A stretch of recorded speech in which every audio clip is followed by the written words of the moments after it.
Office right?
Friends, good afternoon. I welcome you all to this press interaction following the meeting between External Affairs Minister Dr. S. Jaishankar and US Secretary of State Mr. Michael Pompeo. The sequence will be as follows. After the press statements by External Affairs Minister and Secretary of State, there will be two questions each from the Indian and the US media, so a total of 4 questions. To begin the proceedings, may I request the External Affairs Minister to deliver his statement to the media.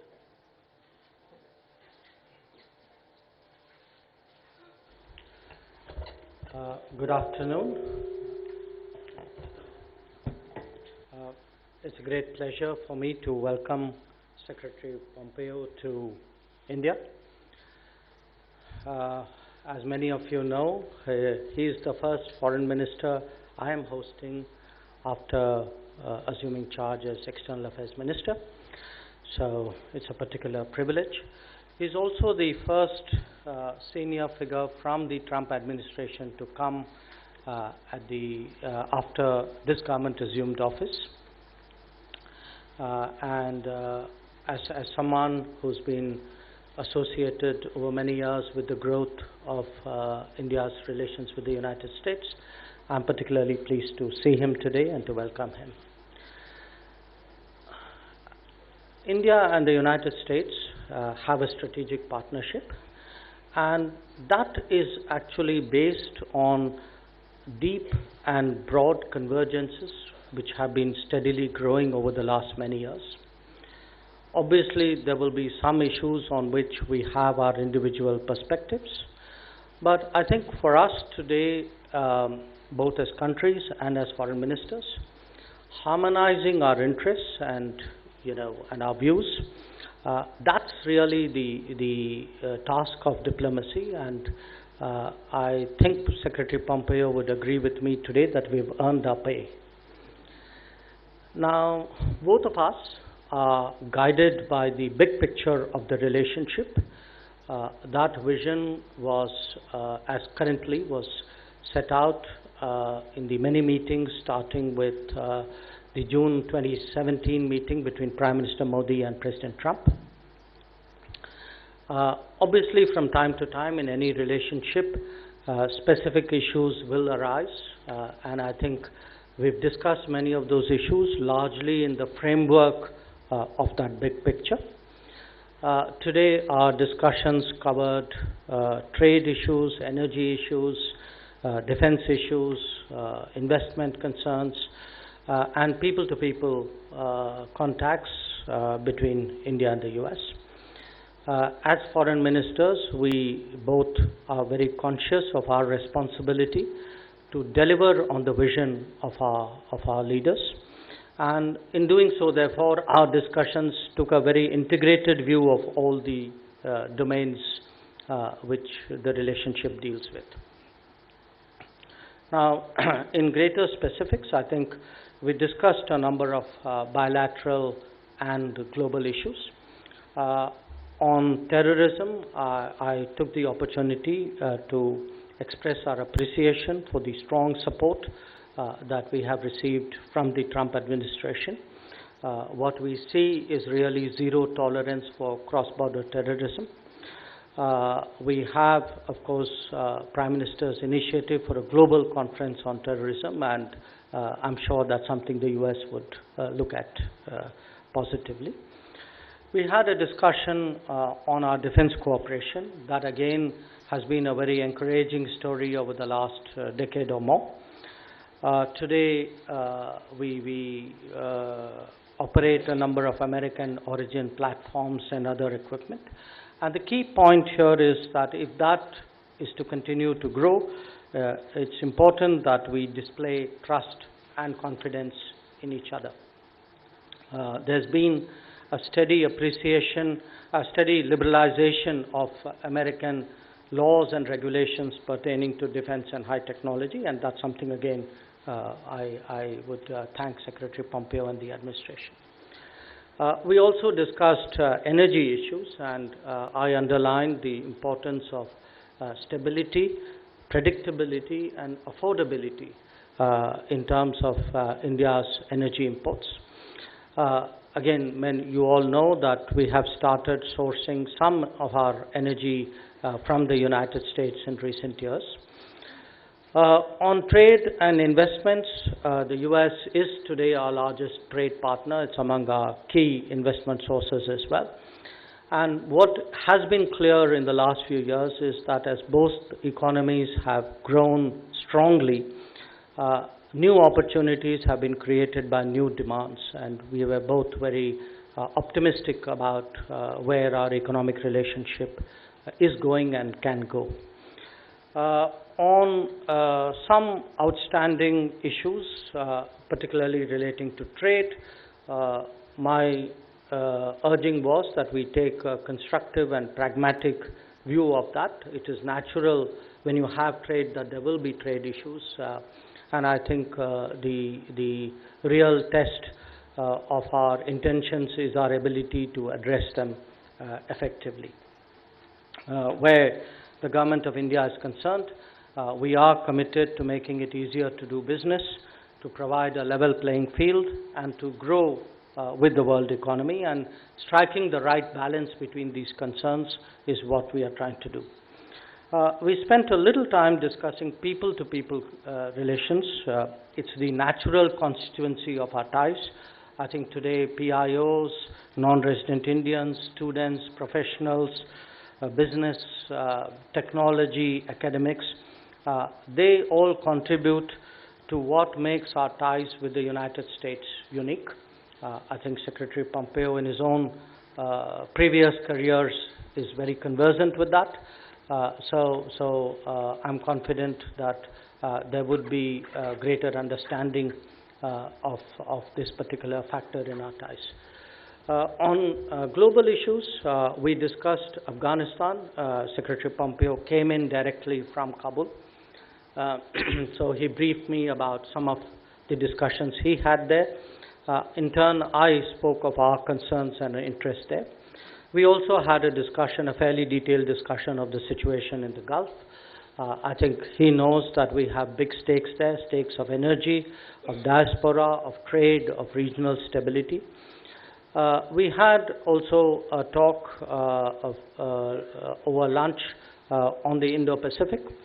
On the Indo-Pacific, the big point I made was that the Indo-Pacific is for something, not against somebody. And that something is peace, security, stability, prosperity, and rules. So we're really looking at a landscape where a number of independent players today work together for what they believe to be global good. So this, from my perspective, is broadly a sort of a summary of what we have spent the last few hours on. Secretary Pompeo met the Prime Minister in the morning and also with the National Security Advisor. We then, from here, independently journeyed to Japan, so I guess we're going to see each other there. So, I again welcome him. I look forward to really a close working relationship with him, and I'm very, very confident that together we can really take the relationship between our two countries to a different level.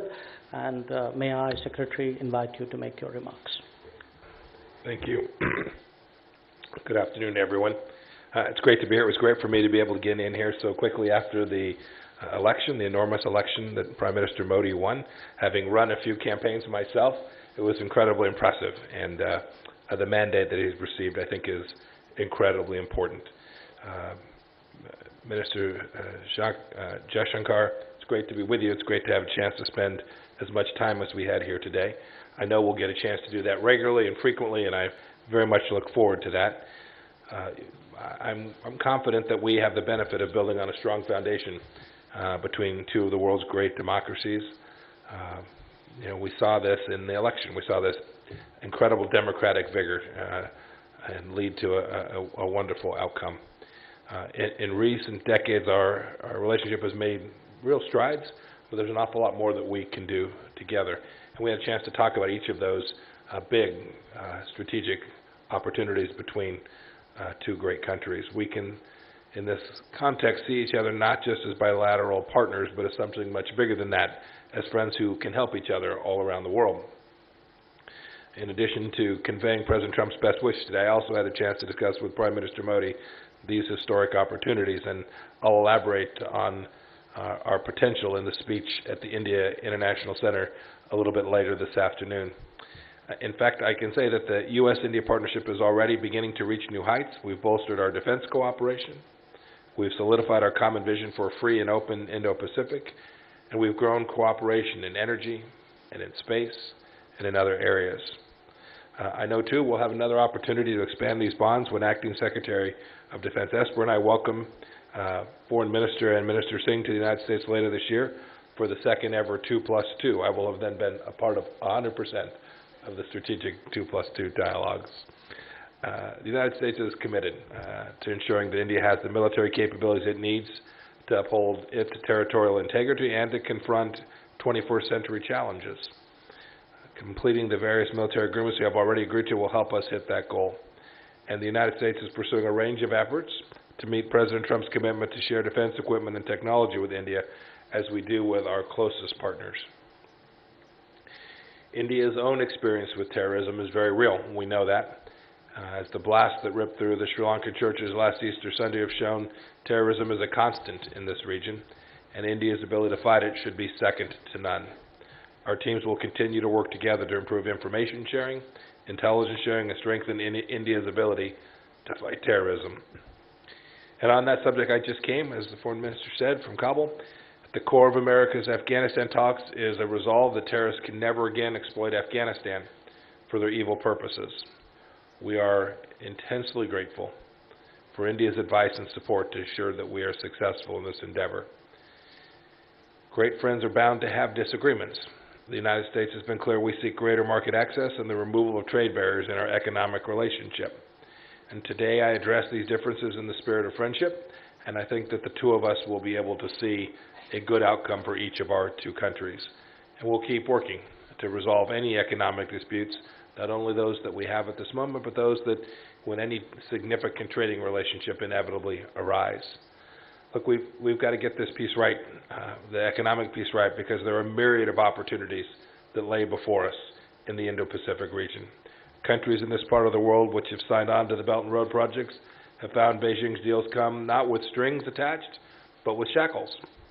Countries are looking to provide infrastructure, digital connectivity, and energy supplies to their people without relinquishing their sovereignty. We, together, should act quickly to fulfill the ambitious vision for prosperity that's shared by President Trump and Prime Minister Modi, not just for our own people, but for the good of the region and the world.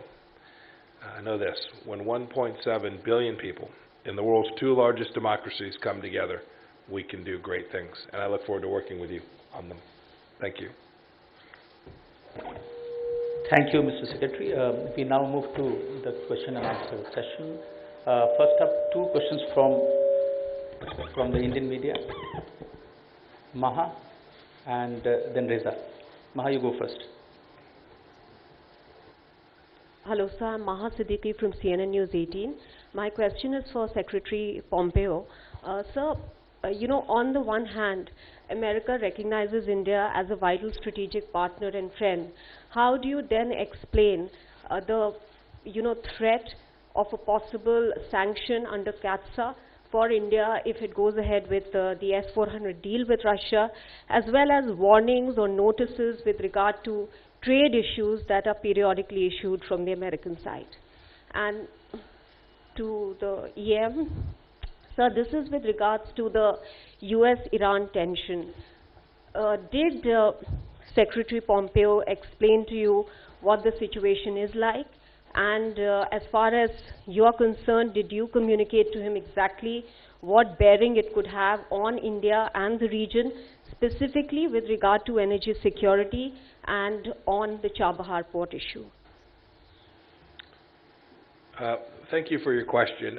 You asked in particular about trade disputes and the S-400 challenge that we face. I want to back up just a level to the importance that you have. You predicated your question on the fact that we are friends and that we work together.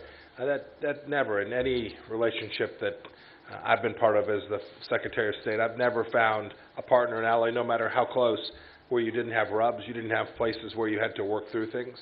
On each of those two issues, we had a chance to talk today, to try and plot a path forward so that we can do the right thing for both countries.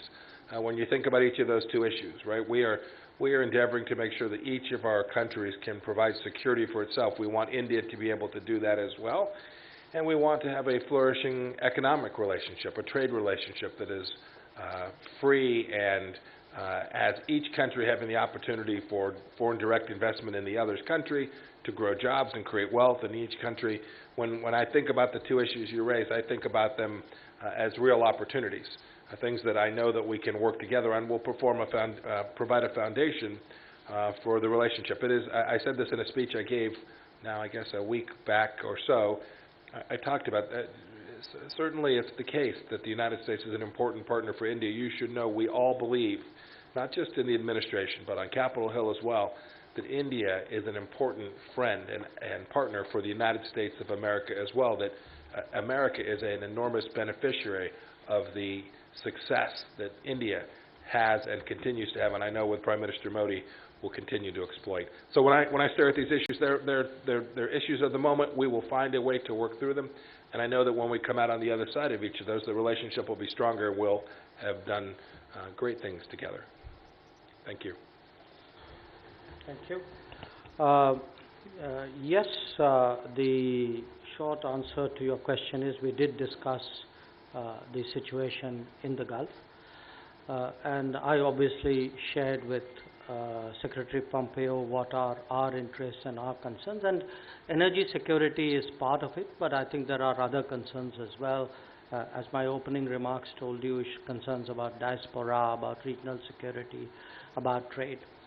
And you know that, when the world looks difficult to some extent, a lot of countries, at least those with capabilities, do deploy those capabilities to look after their interests. We have deployed some of them in the Gulf to make sure that our interests and sort of there's a larger stabilizing impact on the region. So I think we had a very, very frank and a very open discussion on that. Specifically, Chabahar did not come up because at the moment I don't see an outstanding concern there. But if Secretary Pompeo doesn't mind, I want to barge into his question a little bit and give you sort of buy one get one free answer. Look,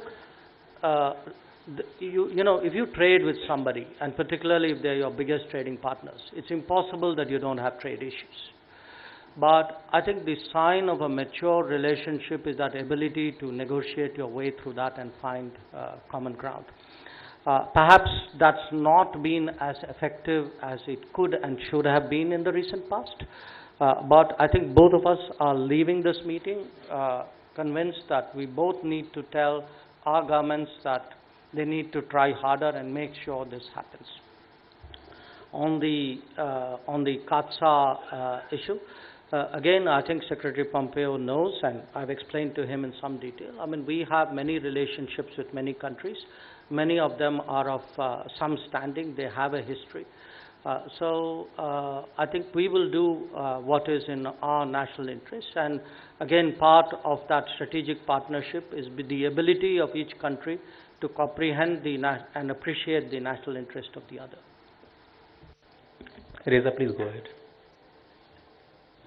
My question is for both the ministers, and I was wondering, there's been a lot of talk about how there's been a lot of convergence on the strategic partnership in areas such as security, counterterrorism, but we keep hearing of the differences that have been cropping up over the last few years, last few months, especially on trade. Is this something that you feel will detract from the overall positive quality of the partnership? I mean, situations like Iran or even Afghanistan, where India is not very keen on a quick pullout. And also, for both of you, is there enough understanding of India's concerns in Washington? All right, thank you. Look, Today Secretary Pompeo said something which resonated with me, which was, he said, there's been a lot of noise. We need to filter through the noise and get down to the basics of the relationship. Look, this has been a great relationship. Look at where it is now. Think of it every 5 years before that, So, again, much of that noise wouldn't be happening if we didn't have that relationship. So I want you to appreciate that. I would urge you not to be carried away by some of that noise. Instead, look at that, the basics. Look at our ability in the past to address a lot of that. I would suggest to you the record's is actually quite good. I'm pretty confident, and my confidence has been reaffirmed today of our ability to address some of the outstanding issues. But at the end of the day, I'm actually very reassured of the solidity of this relationship. You had one second part of it. Yes, should something be done more in Washington? Well, this is a start. Yes, of course. Look, it's in the nature of the American political system, which is quite different from us. So, there are parts of the American system which is not the administration, the Congress. So, obviously, we need to be reaching out to them. We have been reaching out to them. There's always more work to be done. Every relationship, particularly big ones, are always work in progress. And I don't have much to add to your first part. I'll talk about your second one. Your question was, are Indian interests understood in the United States? I actually think they are. I served as a member of Congress for a number of years.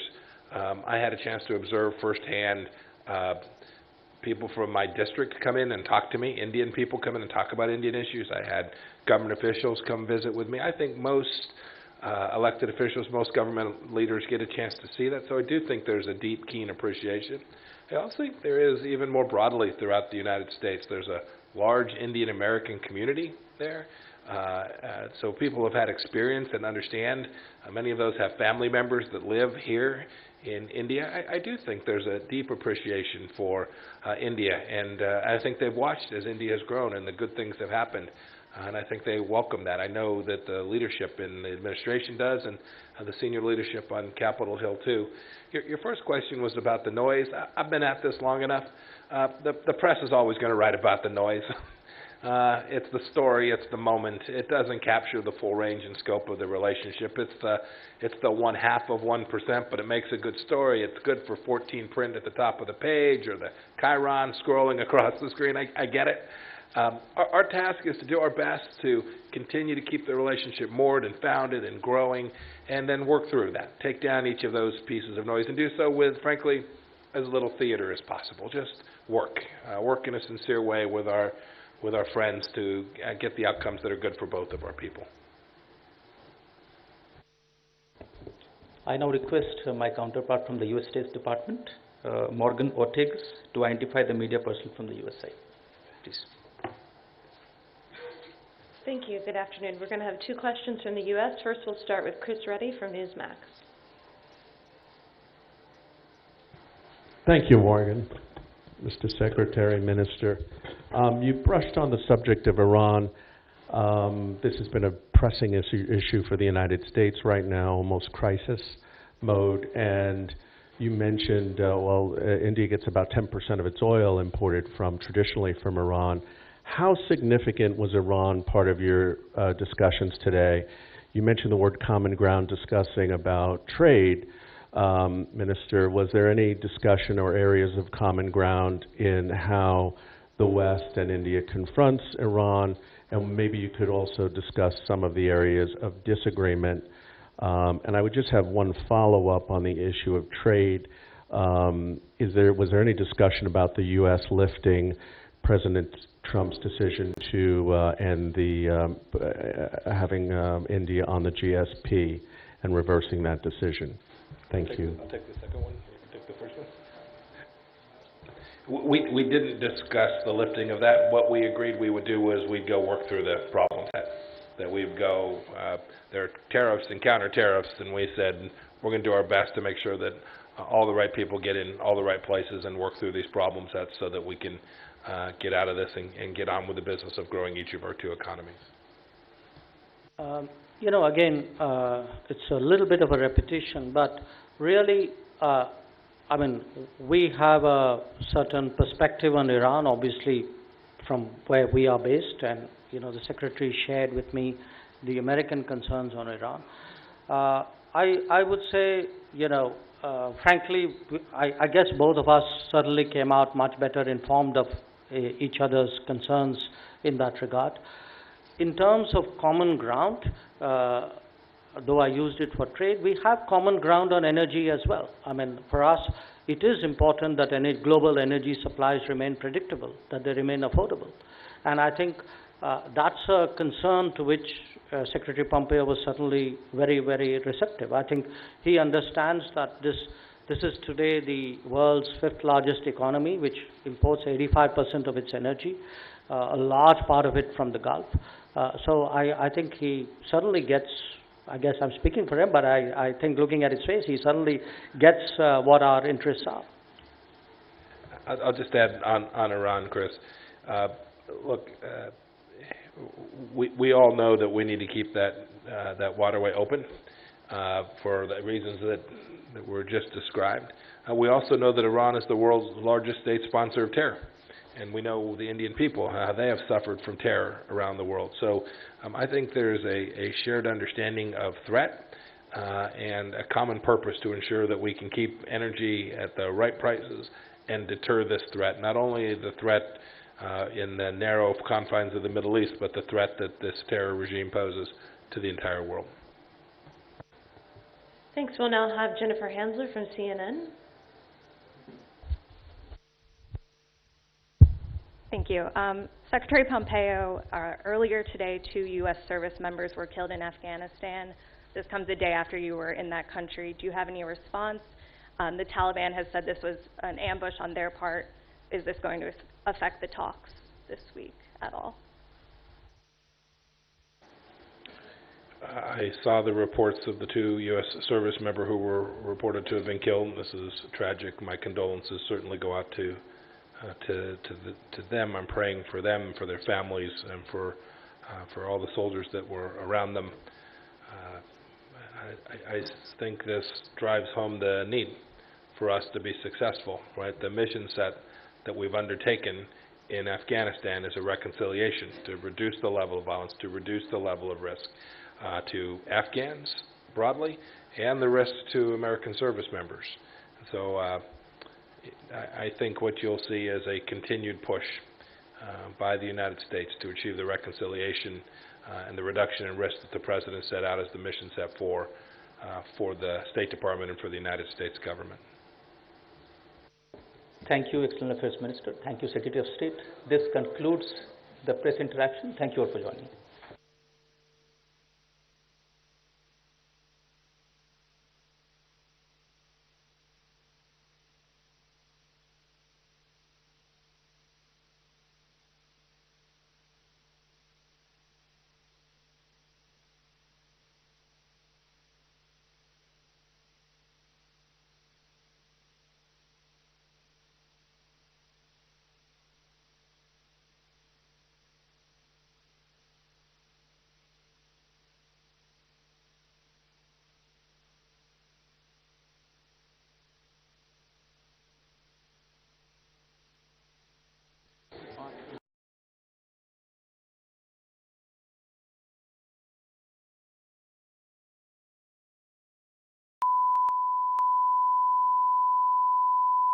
This is the primary audio circuit for the Reuters live service.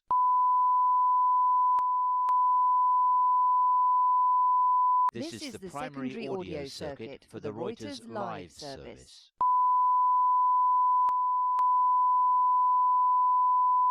This is the primary audio circuit for the Reuters live service.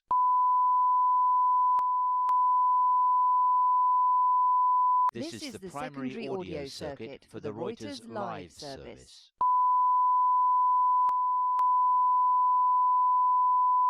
This is the primary audio circuit for the Reuters live service.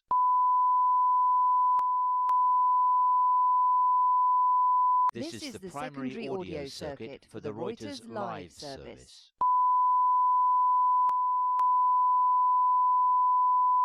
This is the primary audio circuit for the Reuters live service.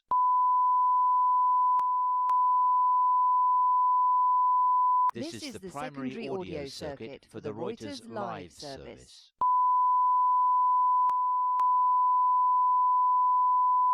This is the primary audio circuit for the Reuters live service.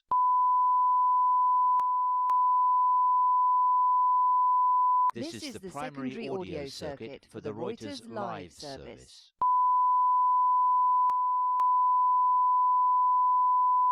This is the primary audio circuit for the Reuters live service.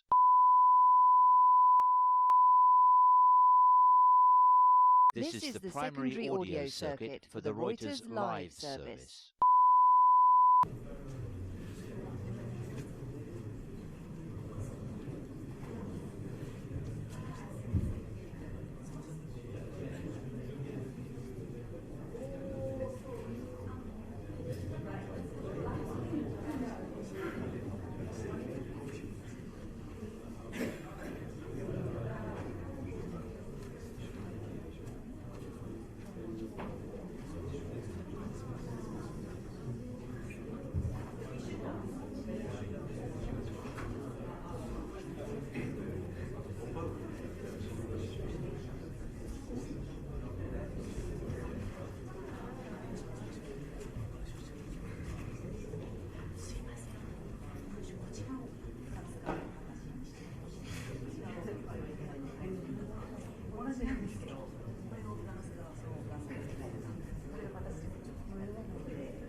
署名文書交換式及び日共同記者会見を行いますので、会見中にお集まりください。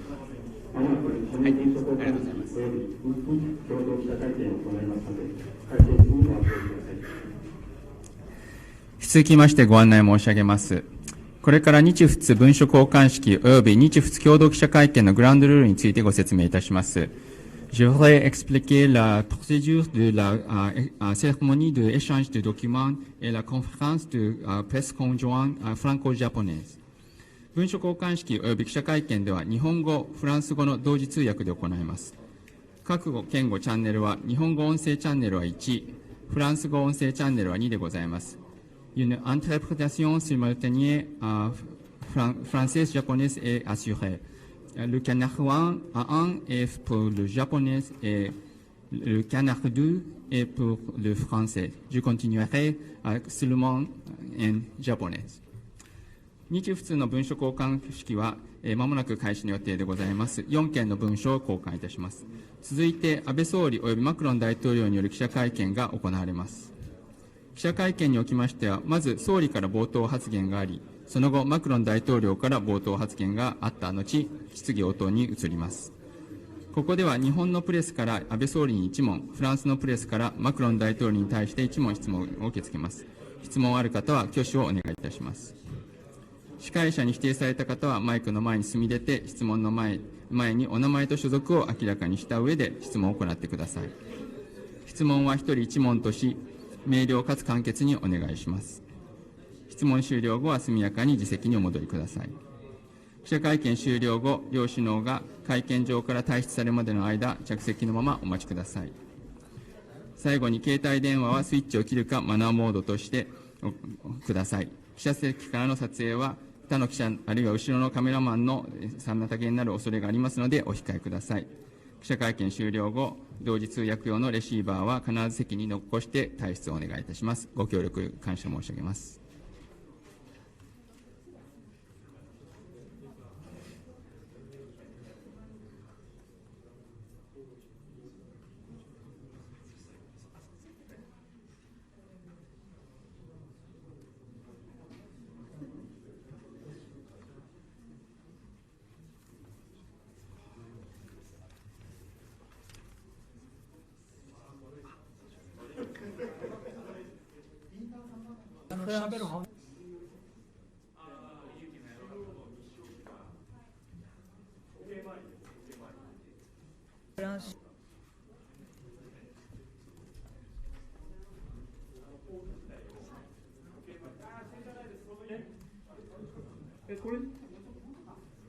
これですよね。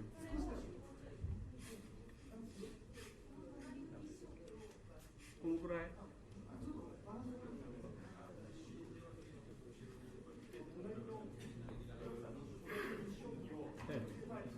どっち？こっち。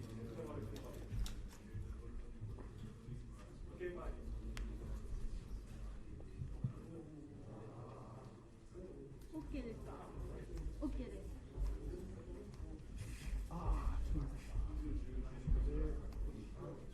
ずらしたんだ。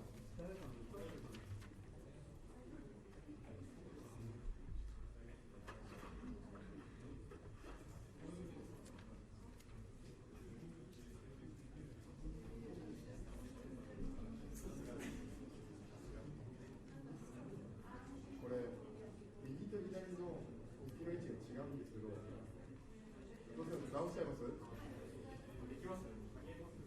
まだ打ち合わせ終わってないから。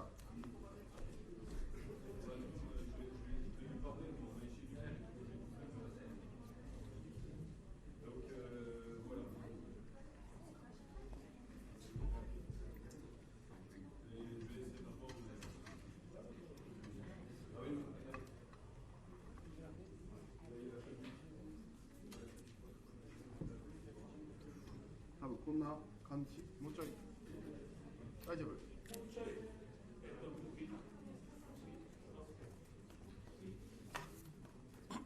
どっち？大丈夫？これ前に出過ぎちゃってんだよな。こっち前に出過ぎてるけど平気？大丈夫？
そうするとかぶっちゃう。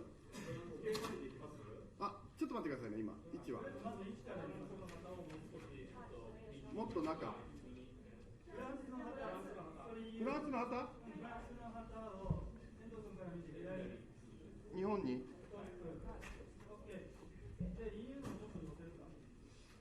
ちょっと待ってくださいね。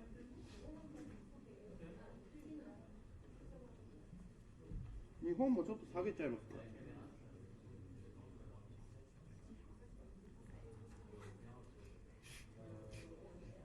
どう？もうちょい。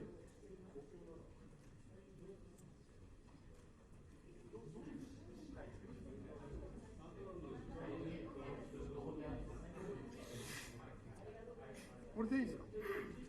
こっち。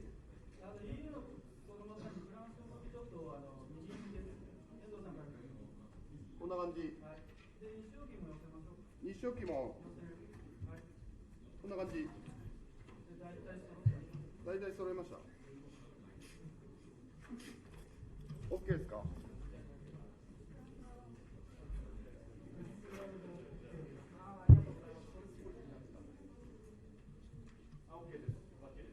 これでいいですか？